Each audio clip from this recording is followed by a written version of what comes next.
Tayo po'y muna'y sama-samang manalangin upang tayo lubusang pagpalain at gabayan ng ating mahal na Panginoon. Almighty God in heaven, the name there is Jesus. First, my beloved Pastor Valdez Almeida. Thank you so much for unwinding part of our program. Praising song, testimony to our beloved brethren that you're blessed. And please forgive us, Lord Jesus. That's the hearts and mind of everyone that listens in our program this night. Beloved listeners, viewers, I humbly ask you to please unwind your word, O Lord Jesus, for I cannot do anything by myself. But bless them, Lord, unwind thy word, Lord Jesus, for I cannot do anything by myself. In the name of Jesus, demons of hindrances, demons of doubts and belief, cast out in Jesus' name, be blessed. And everyone, amen and amen. Praise the Lord. At kami na mahal sa gabing ito at may mga Biblia po kayo dyan, inyong sundan ang ating mga talata na ating babanggitin para inyo pong maunawaan o lubusang maunawaan ang salita ng Diyos. At bago po ang lahat, pinapabot po natin ang lahat ng kapurihan, kadakilaan, pagpasalamat ay tanging sa ating pinakamamahal na Panginoon si Kristo. And double honor to our beloved Pastor Valdez Almeida, and prophet of our loving God. And we always cherish the blessed teaching of our dearly beloved Pastor Lina Camon Almeida. Our beloved brethren, good evening po sa inyong lahat. From north to south, dito po sa dako ng Cebu, maging sa ibayong dagat, no? Magandang gabi, Luzon, Visayas, Mindanao. Lahat po nating mga kapatiran, mga kapamanggagawa, beloved co-workers, co-preachers, mga beloved preachers, sa ating mahalaga Evangelista Valdez Almeida and his beloved children. Magandang gabi po sa ating lahat. Ngayon po mga kapatid, ating pong topic about the call of God, ang panawagan ng Diyos. Ang ating pong key verse or text, basahin po natin ang aklat ng Matthew chapter 22, verse 2 up to 14. Direct po natin sa Tagalog. So, umpisa natin sa versikulo 2 hanggang 14. Tulad ang kaharian ng langit sa isang hari na naghanda ng piging ng kasalan ng kanyang anak na lalaki. At sinugo ang kanyang mga alipin upang tawagin ang mga inanyayahan sa piging ng kasalan. At sila'y ayaw magsidalo. Muling nagsugo siya sa ibang mga alipin na nagsasabi, sabihin ninyo sa mga inaanyayahan, narito inhanda ko ang aking piging, pinapatay ko ang aking mga baka, mga hayop na matataba at ang lahat ng mga bagay ay nahahanda na. Magsiparito kayo sa piging ng kasalan. Datapat hindi nila pinansin at sila'y nagsiyaon sa kanilang lakad. Ang isa'y sa kanilang sariling bukid, ang isa'y sa kanyang mga kalakal. At tinawakan ng mga iba ang kanyang mga alipin, at sila'y dinuwahagi at pinagpatay. Dapat ang hari ay nagalit at sinugo ang mga kanyang hukbo at pinuksa ang mga mamamatay taong yaon at sinunog ang kanilang bayan. Nang magagayoy, sinabi niya sa kanyang mga alipin na handa na ang kasalan, ngunit hindi karapat-dapat ang mga inanyayahan. Magsiparito nga kayo sa mga likong lansangan at anyayahan ninyo sa piging ng kasalan ang lahat ninyong mga sumpungan. At nagsilabas ang mga aliping yaon sa mga lansangan at kanilang tinipon ang lahat nilang nangasumpungan, masama at mabubuti, at napuno ng mga panauhin ang kasalan. Natapat pagpasok ng hari upang tingnan ang mga panauhin, ay doon nakita niya ang isang tao na hindi naramtan ng damit kasalan. At sinabi niya sa kanya, kaibigan, ano't pumasok ka rito na walang damit kasalan? At siya'y naumid. Nang magagayoy, sinabi ng hari sa mga naglilingkod, gapusin ninyo ang mga paa at mga kamay niya, at itapon ninyo siya sa kadiliman sa labas. Yan na nga ang pagtangis at ang pagngangalit ng mga ngipin. 14, apagat marami ang tinawag, datapat kakaunti ang nahirang. So ang Diyos mo magpala sa kanyang banal na salita. Kaya sa atin pong binabasa, ang Diyos ay nanawagan ng tao na siya ay paglingkuran upang ang tao ay makaiwas sa kapahamakan sa impyerno. Kasi ang nais ng mahal na Panginoon, ang lahat ng tao ay maligtas. Ayaw ng Diyos na mayroong mapapahamak. Nais ng Diyos ang lahat ay maliligtas. So ang panawagan ng mahal na Panginoon ay itinutulad sa kaharian o sa kasalan, amen. So ito po ay itinutulad sa kasalan. Kaya may isang hari na naghanda ng kasalan para sa kanyang anak. Ang problema, walang nagpunta sa kasalan. Ang lahat ay may dahilan. Sabi ng isa, busy ako. May papuntahan pa ako. Punta ako ng bukid. Busy ako sa aking business. So, nangyari, nabasa natin sa versikulo 7, nagalit ang hari sa mga inimbitahan. The king said, ang kasalan ay nahanda na, ngunit ang mga inimbitahan ay hindi naging karapat-dapat. And then mga minamahal, sabi ng hari, magtungo kayo sa mga lansangan. Sino mang makita, inyong imbitahan. Mabuti or masama, good or bad, imbitahan ninyo. And then mga minamahal, nangyari na nga, marami nang nadala kasi nandun sa lansangan marami doon mga standby, maraming mga iba may mga karamdaman. And then, pagpasok ng hari, ay nakita niya may isang nakadamit. Yung isa ay hindi na nakadamit ng kasalan. So, sabi ng mahal na Panginoon, bind him hand and foot. Siya ihagis sa kadiliman. Inyong ihagis doon sa kadiliman. Kaya yun ang nangyari mga kapatid. Kasi yung isa hindi nakadamit ng kasalan. Ipatapon doon sa labas. Ginapos yung mga kamay at saka mga paa. At tinapon. So ganun din ang mangyayari sa ating panahon. Pagka inimbitahan po tayo, marami tayong dahilan. Busy ako, may trabaho ako, may pupuntahan ako, may gagawin pa ako. Binabaliwala yung mga nag-inbitar, hindi binigyan ng halaga ang kaligtasan. Kaya darating ang araw, magagalit ang mahal na Panginoon, ay talagang gagapusin yung mga tao na ayaw paunlakan o nagtungo man siya o pumunta doon sa kasalan, pero hindi rin siya nagdamit ng pangkasal. So kailangan, di ba sa atin, pag mayroong kasal, kailangan yung damit mo, yung pangkasal talaga. Pupunta ka doon. Kailangan na malinis, kailangan nakadamit ka, kung maaari, yung ano nila doon, yung tinatawag na motif, yung damit, yun ang dapat mong isuot. Kung wala man, kailangan maging malinis ka tingnan. Bangkasal talaga. So, ang nangyari, nung pumasok na yung hari, tinitingnan yung mga naimbitahan, yung isa, hindi nakapagsuot ng suot pangkasal. Kaya nagalit ang hari, siya po'y sabi na niya sa kanyang mga alipin, gapusin yung kanyang kamay at saka yung kanyang paa at itapon doon sa kadiliman. Ihagis sa kadiliman. So ang kaligtasan ay inihanda ng Diyos para sa lahat through His atonement on the cross. Sabi nga sa cross ng Kalbaryo ng ating mahal na Panginoon, it is finished. No? Nasabi po niya in time nung siya ay nabayubay doon sa cross. Ngayon, tinatawag nila na Holy Week. Ito po yung nangyayari,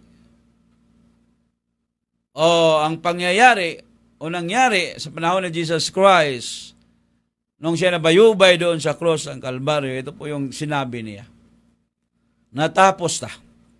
So tinapos na ng mahal na Panginoon ang ating mga kahirapan, ang ating mga problema, mga karamdaman doon sa krus ng Kalbaryo.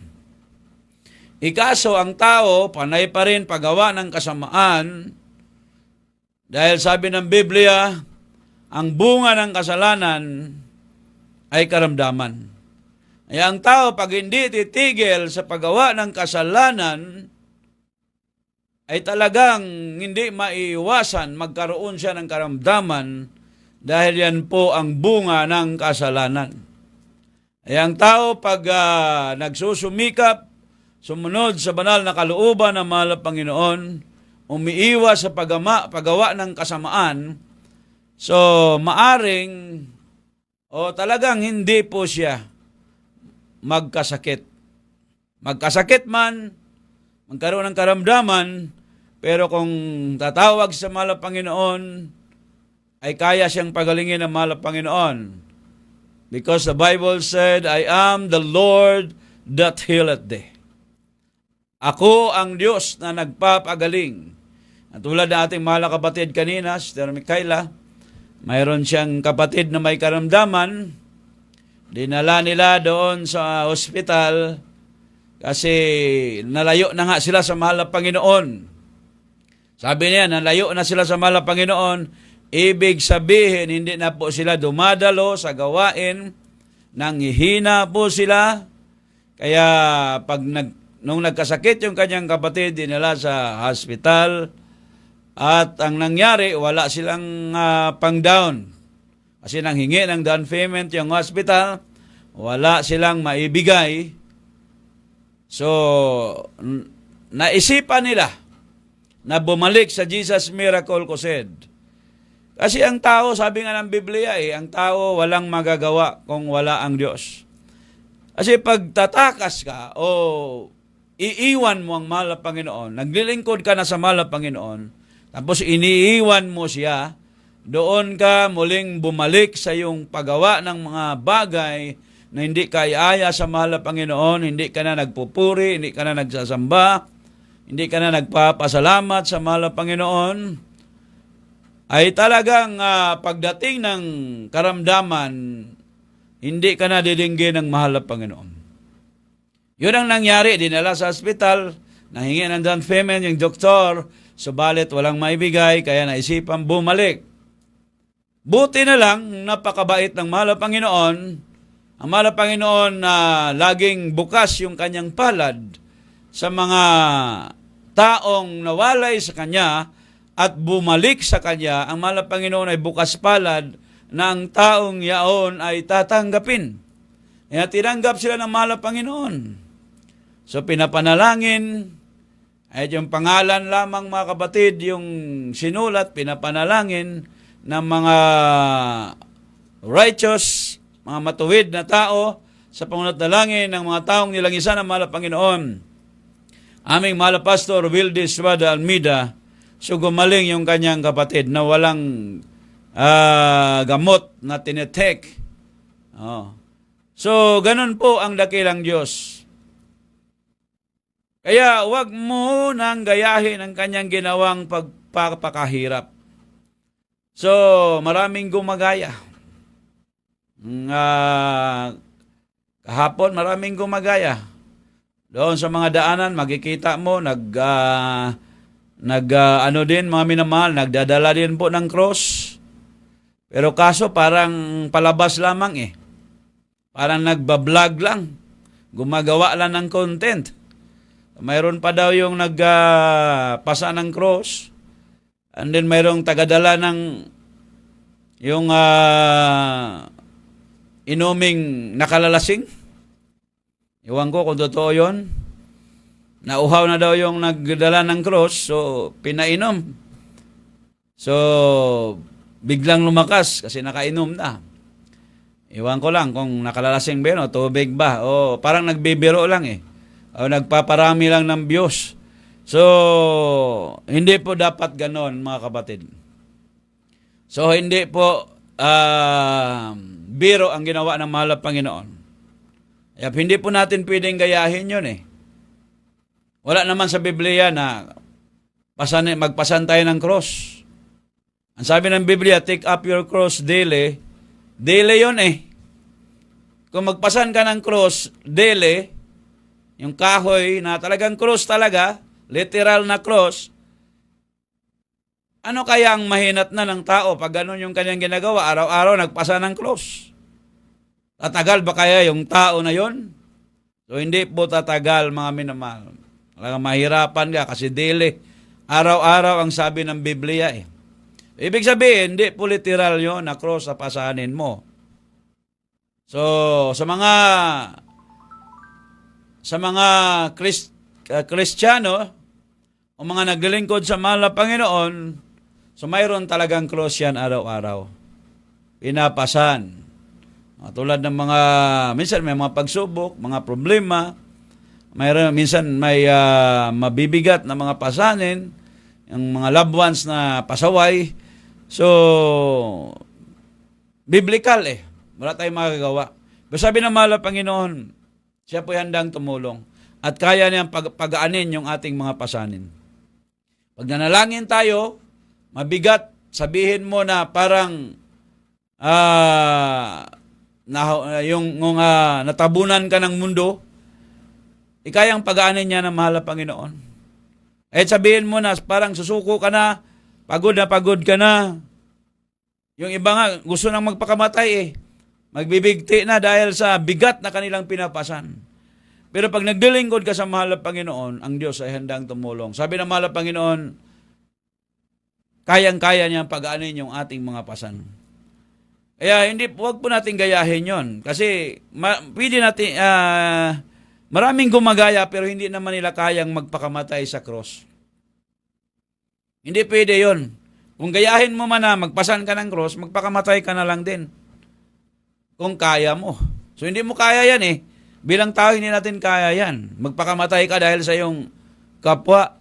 Ang mahal na Panginoong Hesus lamang po ang makakagawa niyan. Siya lamang nakagawa ng misyon na yan. Talagang napatunayan,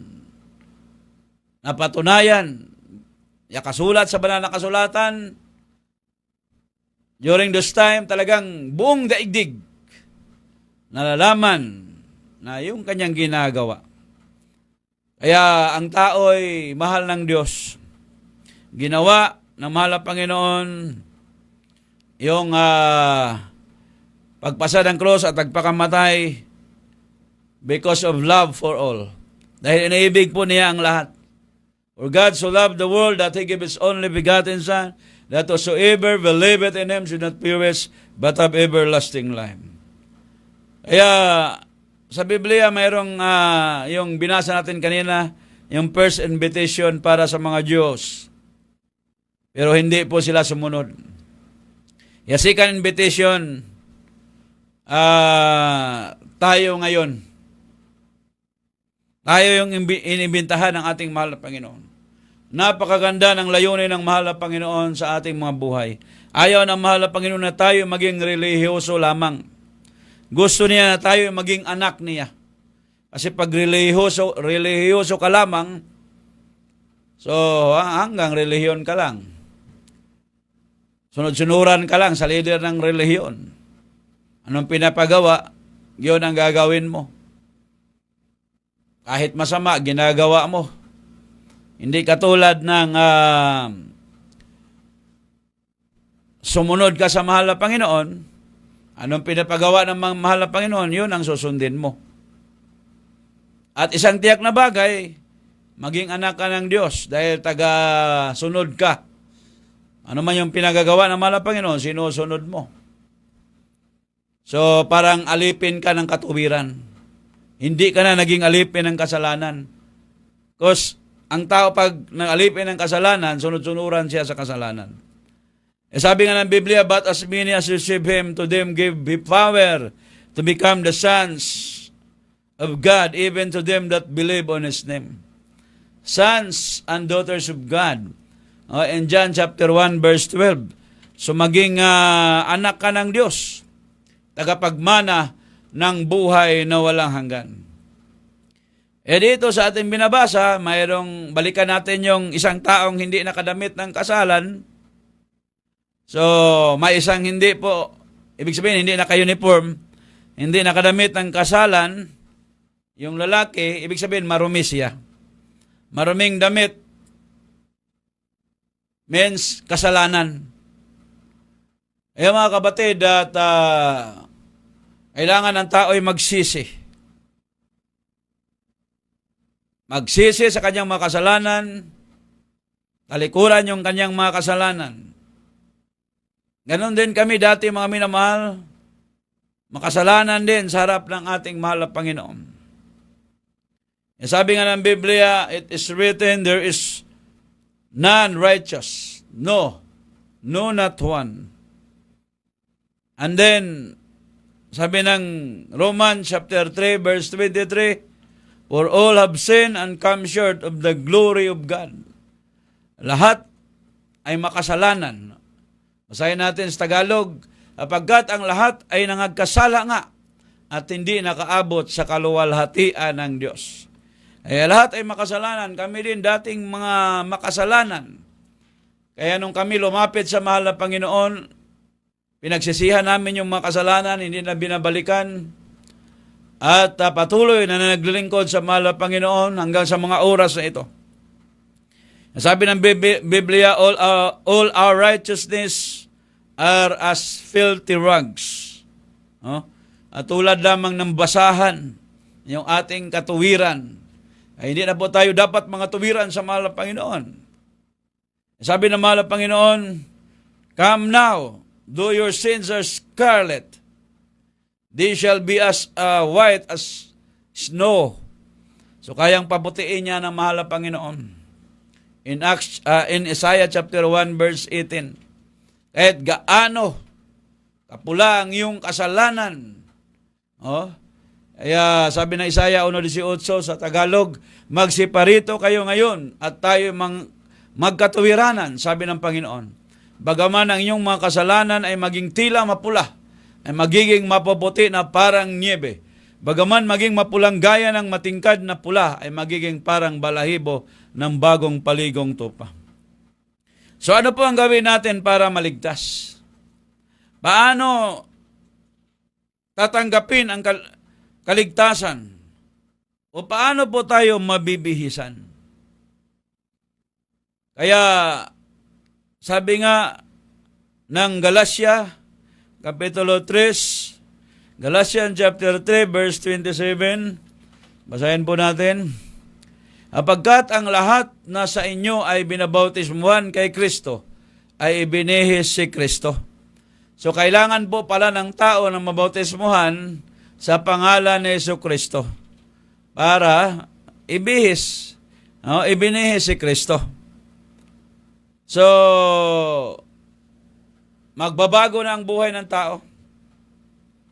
Pag mabautismuhan ka sa tubig sa pangalan ni Jesus, mapatawad yung kasalanan, gagaling ang iyong karamdaman, malulutas sa iyong problema, magbabago yung buhay at makamtan mo ang buhay na walang hanggan sa piling ng mahal na Panginoon. Lahat ng mga taong tumanggap kay Kristo ay pinagpala ng Diyos. Talagang babaguhin ng dakilang Diyos yung buhay natin. You are chosen by God. Pinili ka ng Diyos. Kaya, kung ikaw ay naglilingkod na, patuloy ka maglingkod sa mahal na Panginoon. Kung ikaw may nakikinig sa gabing ito, kailangan mong tanggapin si Kristo na hari tagapagligtas sa iyong buhay. For many are called by few, but few are chosen. Maraming tinawag, pero konti lang yung pinili. Kaya kung ikaw ay nakikinig at nagpatuloy na umantabay sa programang ito, ibig sabihin, pinili ka ng Diyos. Kaya paano tayo makalapit sa Diyos? So, paulit-ulit nating mapakinggan itong 4 na requirements of salvation. The 4 requirements of salvation: faith, repentance, baptism, in Jesus' name and baptism in Holy Spirit. Sabi nga ng Biblia, kailangan natin ng pananampalataya. But without faith, it is impossible to please Him. And then, sabi ng Biblia, repent ye therefore and be converted, that your sins may be blotted out, when the times of refreshing shall come from the presence of the Lord.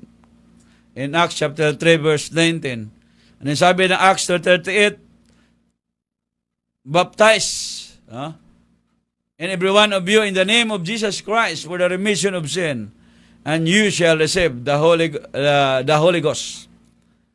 So, I indeed baptize you with water unto repentance. But he that cometh after me is mightier than I, whose shoes I am not worthy to bear. He shall baptize you with Holy Ghost and with fire. In Matthew chapter 3, verse 11. Kaya ang Diyos lamang, ang Panginoong Hesus lamang ang makapagbautismo sa atin sa pamamagitan ng Espiritu Santo. Hindi po tao, hindi kaya ng tao yan, mga kapatid. Kaya dito sa ministeryong ito, kailangan tukma talaga sa banal na kasulatan. Yung mga ina-apply, sinusunod sa ministeryong ito, kaya totoo, gumaling yung aming karamdaman, nagbabago yung aming mga buhay. Dati-rati yung abang lingkod, may karamdaman na ulcer, mayroong allergy, at panglalabo ng mata. Since 1997, hanggang sa mga oras na ito, 2024 na, hindi na bumalik yung makaramdaman na yan. At talagang binago at pinagpala ng ating mahal na Panginoon yung abang lingkod. Kaya sabi nga ng Biblia, ay pag tinawag ka ng Diyos at napabilang ka na sa totoong gawain o sa ministeryong ito o the Church of the Living God, magpatuloy ka hanggang sa wakas para ikaw ay magtamo ng buhay na walang hanggan na pangako ng ating pinakamamahal na Panginoong Jesucristo. Sa mga oras na ito, tanggapin niyo po si Jesus Christ na Hari, tagapagligtas sa inyong mga buhay. Sumunod po kayo sa maiksing panalangin na aming babanggitin, taos pusong panalangin.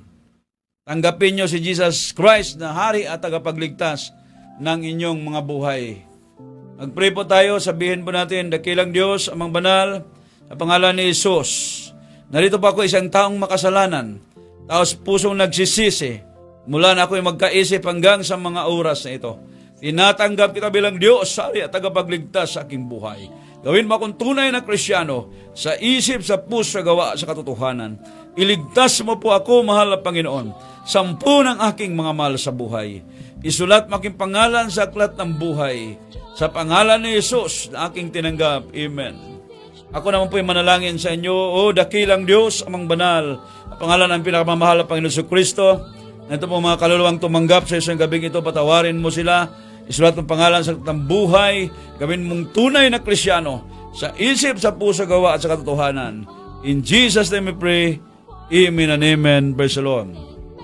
Mga kapatid, ngayon po, dadako po tayo sa masiling. From the point of contact, ipatong niyo po inyong kamay sa radio receiver o sa screen. Walang imposible sa mahal na Panginoon. Kami po'y manalangin sa inyo. At may mga prayer requests. Patong yung prayer request sa screen. At ang isang kamay, ganun din po mga minamahal, patong sa inyong ulo. At manalangin tayo. Praise God. The first very beloved Pastor Valdez Almeida. Hallelujah, mahal na Panginoon. Minsanan pa kahabagan, matawarin mo kami. At amin sinasaway, pinapalayas, demons of hindrances, demons of sickness, diseases, lahat ng uri ng karamdaman, cancer, leukemia, TB, asthma, diabetes, greater anemic, obosipon, high blood, virus, as out in Jesus' name, be healed right now, vice began, problem be solved. May mga prayer request, bigyan mo po ng katuganan, mahal na Panginoon, mga kapatiran namin, ibang bansa, O Diyos, pakaingatan, pagpalain sa araw-araw, gabayan lahat ng mga anak sa gabing ito, mahal na Panginoong Isos. In the mighty name of Jesus, we bless you one. In Jesus' name, amen and amen. Praise the Lord. At mga kapatid, maraming salamat po sa inyong pagantabay sa ating banal na programa, The Jesus Miracle Hour.